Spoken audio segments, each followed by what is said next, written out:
Last preseason in 2022, I inaccurately predicted Nebraska to win the Big Ten West as I thought they were going to be a top 15, top 10 team, a team with one of the better defenses in the country, and the best offense of the now former Scott Frost era.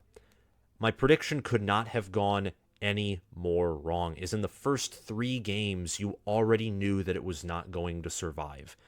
Scott Frost laid an egg in Ireland, and Nebraska lost to a team that was winless on American soil, as he gifted Pat Fitzgerald his only win of the season, as Northwestern finished the year 1-11. The following week, North Dakota came into town, an FCS school, and Nebraska barely escaped them.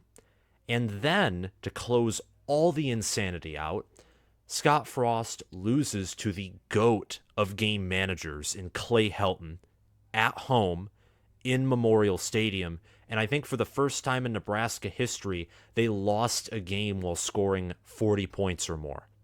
It was complete and utter lunacy. Nebraska was a wretched team last year.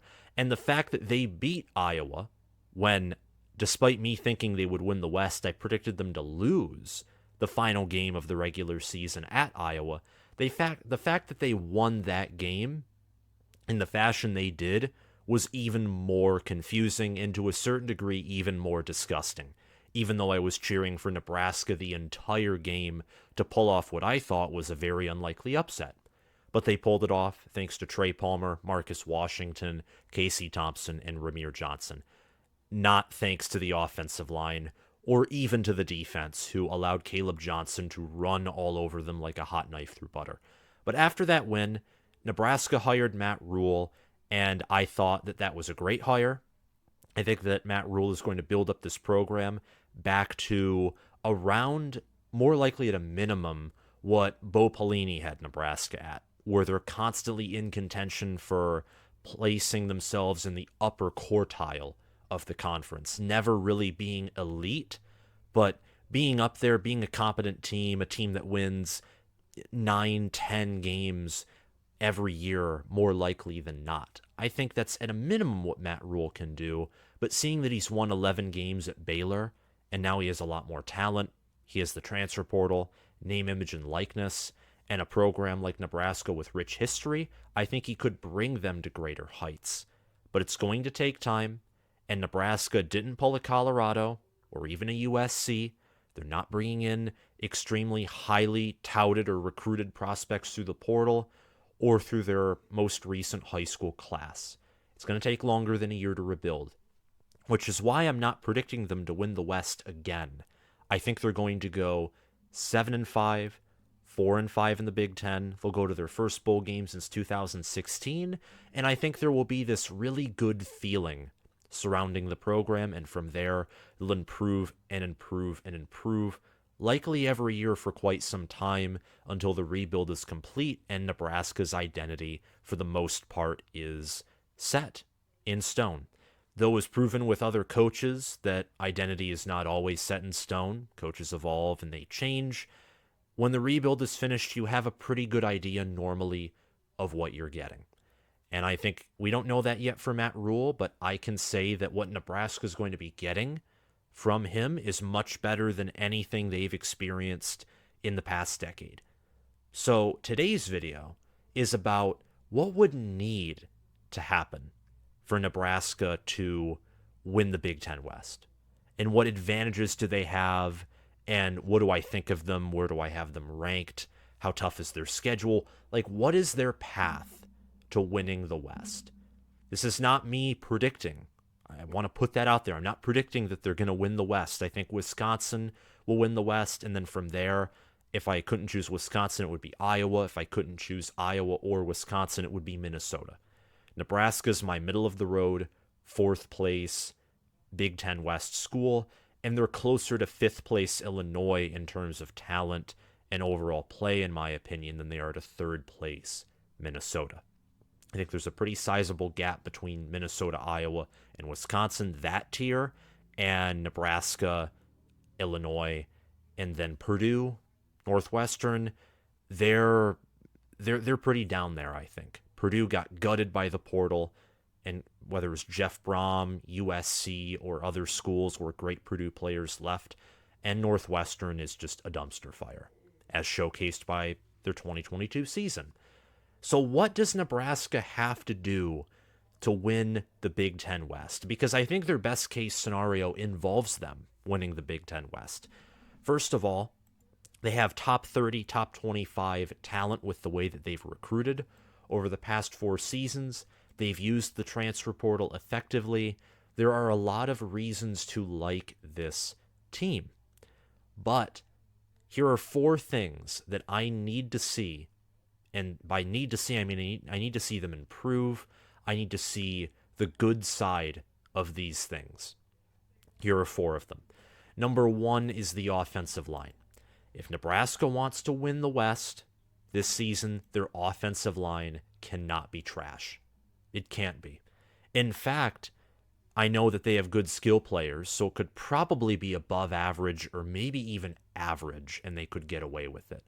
But you want the offensive line to be above average, because if it's not above average and it's average or worse in the Big Ten West, and in the Big Ten period, because Nebraska does play one of the big two, they host Michigan. If you just have an average offensive line or worse, the Big Ten is going to patty cake you, and your skill players will have no margin for error, and because your run game will be worse off, you won't have game control, and therefore your defense will be on the field longer. And you just need to have a good offensive line. The Big Ten is known for their offensive lines, and being a school that's in the Big Ten, formerly in the Big 12, so their identity isn't as deep in the Big Ten as many other schools are, Nebraska's offensive line was an atrocity.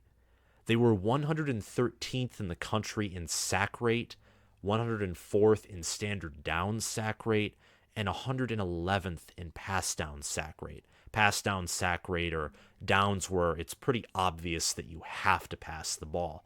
They were also 61st in the country in power success rate, and their best performance overall in offensive line statistics was pass downs line yards.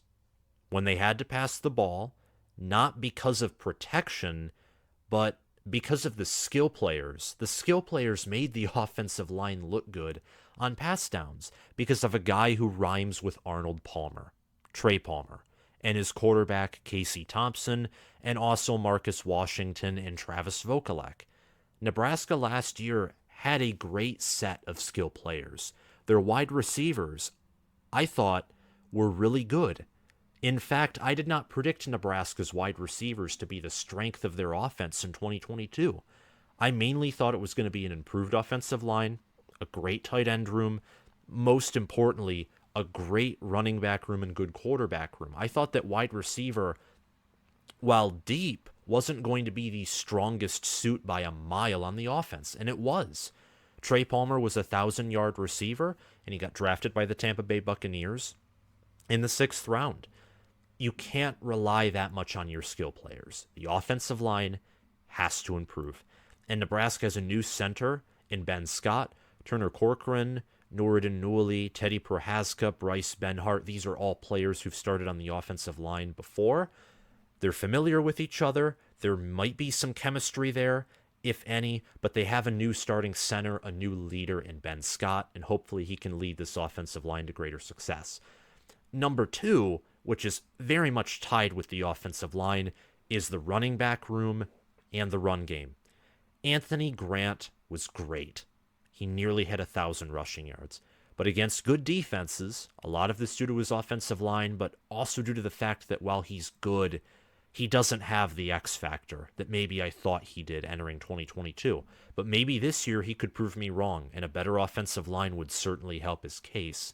He was a non-factor. The run game was a non-factor. It was a non-factor in games with defenses that had a gut.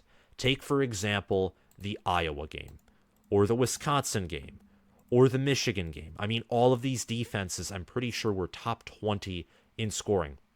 The Wisconsin game, where Wisconsin won at the last second, Nebraska ran for 2.2 yards per crack. The Michigan game against one of the best defenses in the country, Nebraska averaged 2.6 yards per crack. And most of those were from Chubba Purdy running because Michigan, for whatever reason, in the TCU game sadly exposed this. They have a problem defending quarterbacks who can run. So from actual running backs, it was probably like 1.5 yards per carry. And then finally against Iowa, Ramir Johnson had some success, averaging 4.3 yards per carry. But Ramir Johnson had 52 total rushing yards. Nebraska as a whole had 51 rushing yards, and they averaged 1.5 yards per crack. The run game was virtually non-existent in big games. It just was, and it struggled against Northwestern when Anthony Grant, couldn't break tackles. It struggled in every game. Every game struggled against Oklahoma, whose defense was morbid, struggled against Purdue, Rutgers, and weirdly enough, it did well against Illinois, Minnesota to a certain degree, but the run game has to be better. It has to be better. And then the defense and talent development and identity. These are things that there's less consistency with because it's a new regime. The defense is something that's new. The running backs and the run game and the offensive line, these are not new questions. These are questions we had from last year that are carrying over into this season. Questions that last year were answered with a nope. Defensively and talent development and identity, those are the other two things that have to be addressed. Will the coaching philosophy work? Is the 3-3-5 defense? And Wisconsin, they're going to have that same question this season. Their 3-3-5, 2-4-5 defense. Ohio State last year, I know they technically ran a 4-2-5, but that hybrid edge position that Jim Knowles is abandoning this year allowed the team to kind of switch into a 3-3-5 when needed, and that defense fell flat on its face when it faced consistent offenses that could run the football and had great offensive lines. And Wisconsin, Iowa, definitely Minnesota are all going to have that. So how will this defensive philosophy work? Will the defensive line and linebacker rooms continue to woefully underperform? Luke Reimer and Nick Henrich both return at linebacker. The defensive line looks to start 2 freshmen and 1 transfer in MJ Sherman, according to ourlads.com. And talent development and identity. What is Nebraska football's identity in the Matt Rhule era? What is it in year 1? Do they play to their true identity, the identity they want to have from day 1? Or do they work toward that because they think they don't have the players yet to establish their true identity? These are all questions and all things that have to be answered in a positive way if Nebraska wants to play to its key advantages and win the West. The offensive line has to be above average. Maybe you could get away with being average, but to be safe, they have to be above average or better.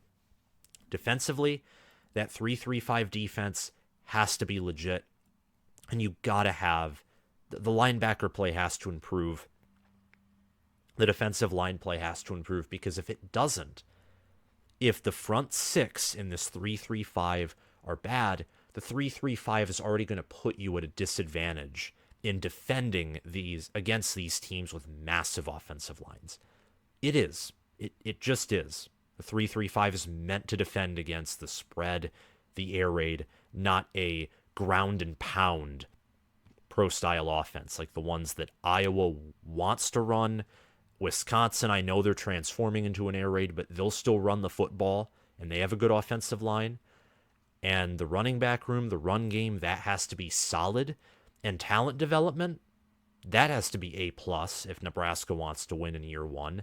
Identity, there at least has to be some identity that this team has, because Scott Frost's teams never had an identity outside of losing in close games. So those things have to be resolved, and pretty quickly, because Nebraska immediately is faced with a competent opponent. A road game at Minnesota is their opener. But Nebraska has some key advantages. They're not at this massive disadvantage, and not every part of them has questions.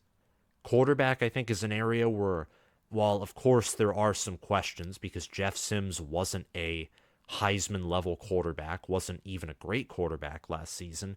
I think with athletes like Jeff Sims and Heinrich Haarberg, don't forget Chubba Purdy either, and others who are staying with the program, that you have competency there. You have depth. I think Jeff Sims under Marcus Satterfield is going to explode. He's going to be a top 25 quarterback in the nation this season, if not higher. I'm very high on Nebraska's quarterback room and his mobility too. Casey Thompson, what he gained in passing acumen that Adrian Martinez lacked, he lost in his ability to run the football because Adrian Martinez was stuck behind the offensive lines that Casey Thompson had last season for 4 years, and he accumulated around 500 yards practically every year of rushing. You have that athleticism back, and I think with better coaching, you'll have that mobility that Martinez could provide at moments, but the passing will be more consistent. I think the turnovers, the lack thereof, will be more consistent. And with a wide receiver core that I think pairs well with the quarterback room, there will even be more success in the passing game. Zavier Betts, highly touted recruit out of high school, and guy who's from Nebraska, who was not with the program last season, is returning. And he's projected to start at wide receiver along with Marcus Washington and Billy Kemp IV. Malachi Coleman is in the two deep. Joshua Fleeks and Isaiah Garcia Castaneda, those three, along with Coleman, obviously, those are that's the two deep. Those are the backups. And having Isaiah Garcia Castaneda as a backup, or Joshua Fleeks, or Malachi Coleman, who I think was a top 100, top 150, top 200 player out of high school, I would like to have that. I'd like to have that depth at nearly any Power 5 institution, unless you're Ohio State, Alabama, schools that constantly recruit 5-star wide receivers, then maybe you don't need that. But all in all, Malachi Coleman is a 4-star. Garcia Castaneda looked really good in the first few games he played as a Husker before entering the portal, and Joshua Fleeks is a veteran from Baylor when Matt Rhule was coaching there. And then obviously Billy Kemp IV had a really productive season in 2021 when Robert Anae was the OC, and everything fell apart at Virginia in 2022. Marcus Washington's proven, and I like it. I like this wide receiver room, the tight end room. Travis Vokalek is gone, but Eric Gilbert comes in via the portal.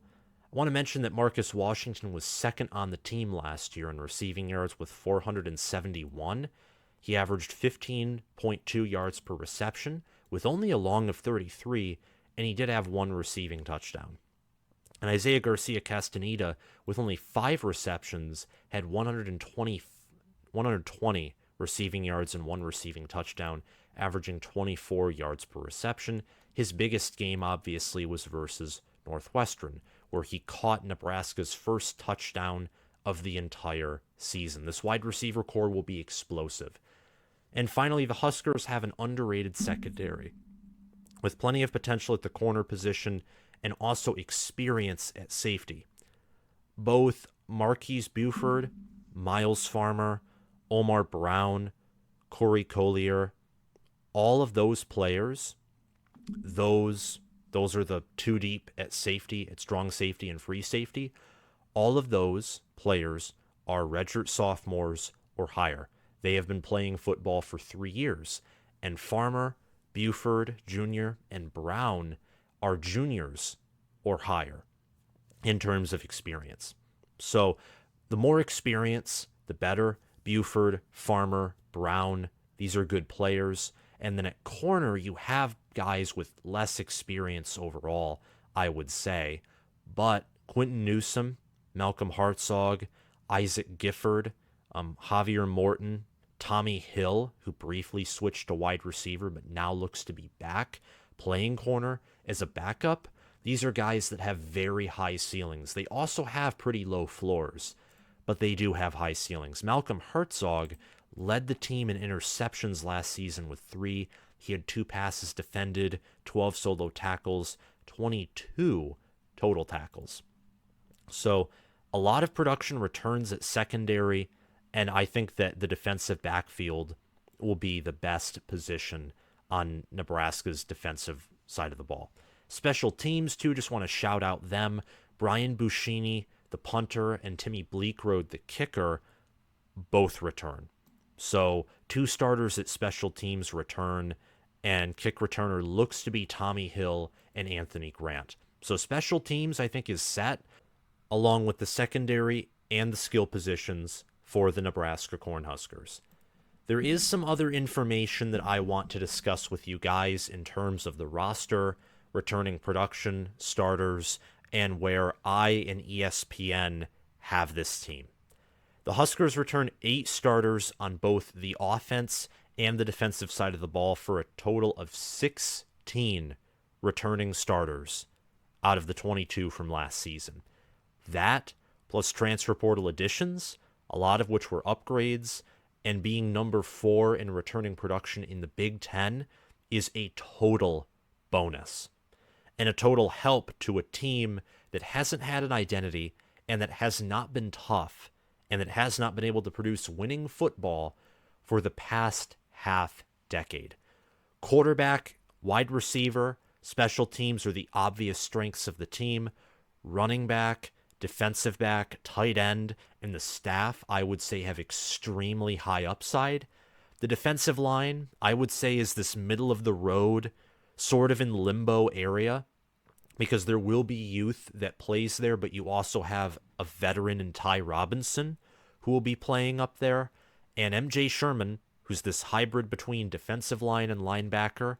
But if you're an edge player and you're listed as an edge or a defensive lineman, even if you play hybrid, I'm going to count you as a defensive lineman. He's the reason the D-line's B+.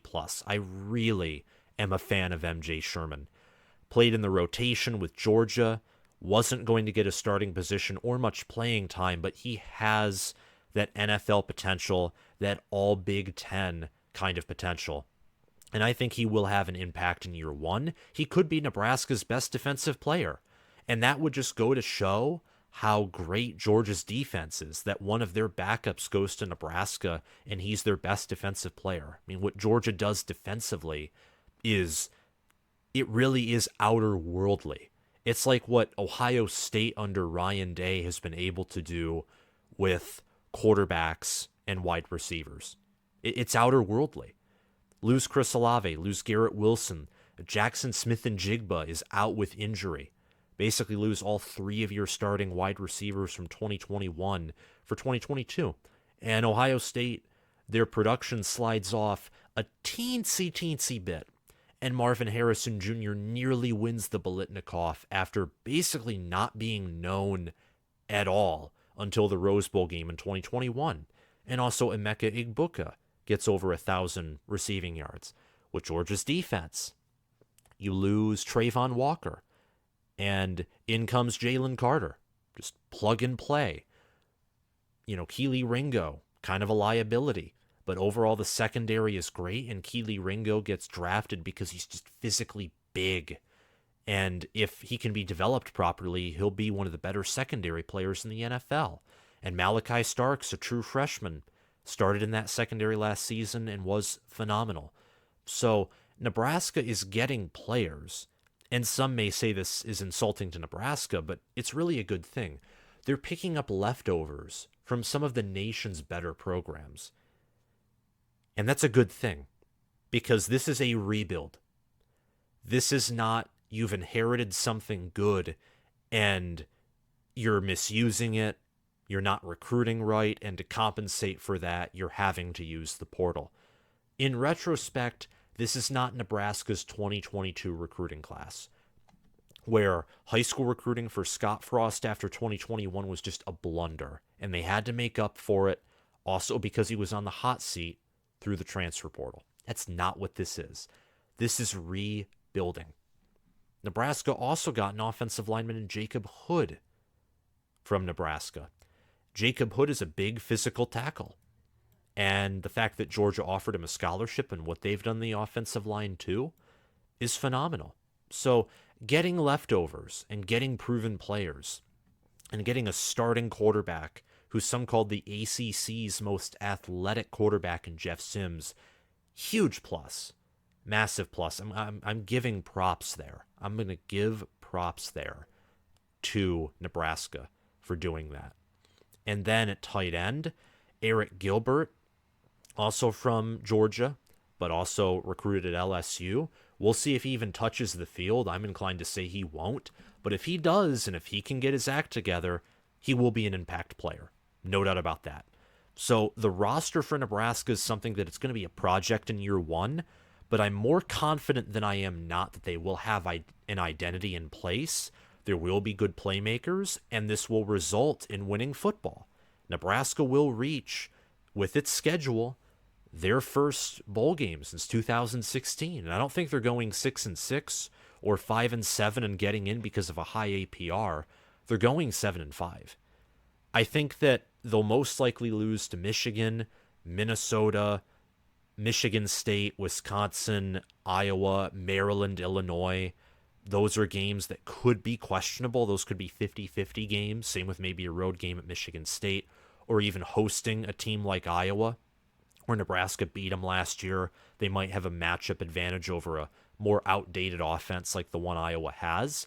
But if you want to get my detailed schedule prediction game by game, see what teams are in the green, which teams are in the red on this schedule, you can go check out my 2023 Big Ten record predictions. First edition, the link is down in the description.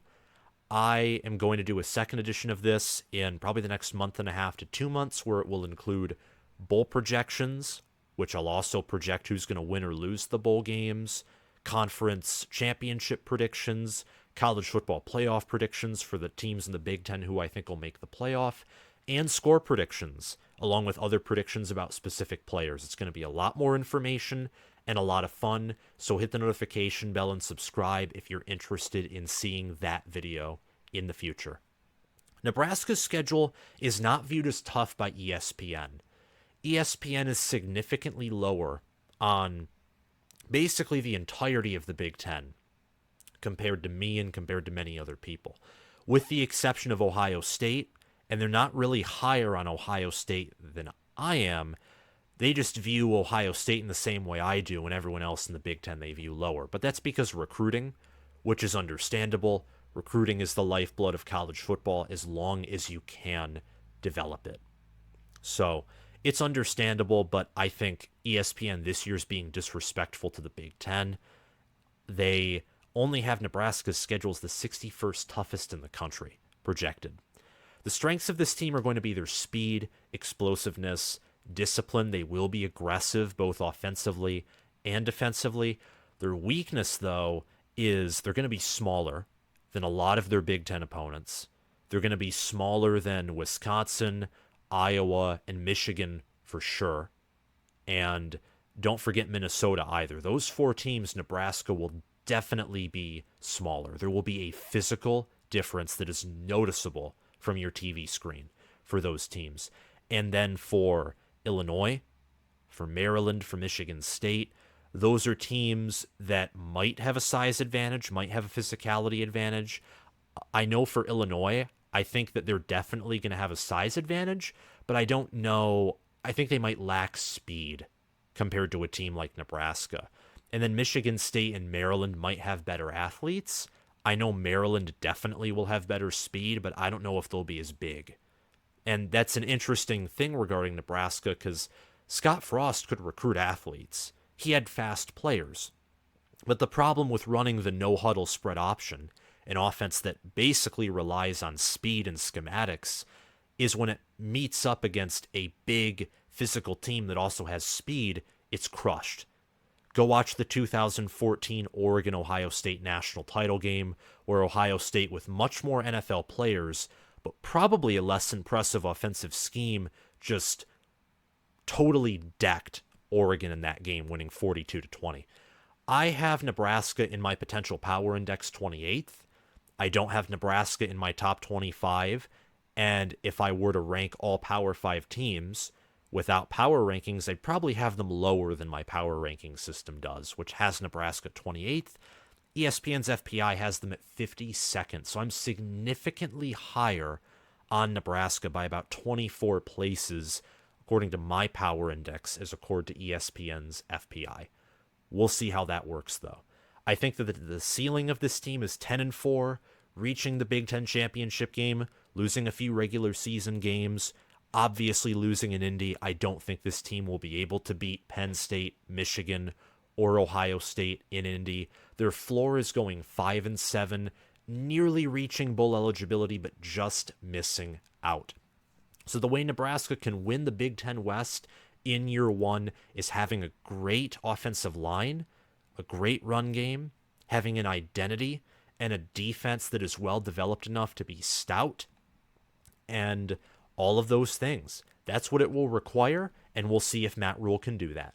Thank you guys for watching. If you like this video, hit that like button and comment your thoughts down below, and don't forget to subscribe and hit the notification bell. Have a great day, guys.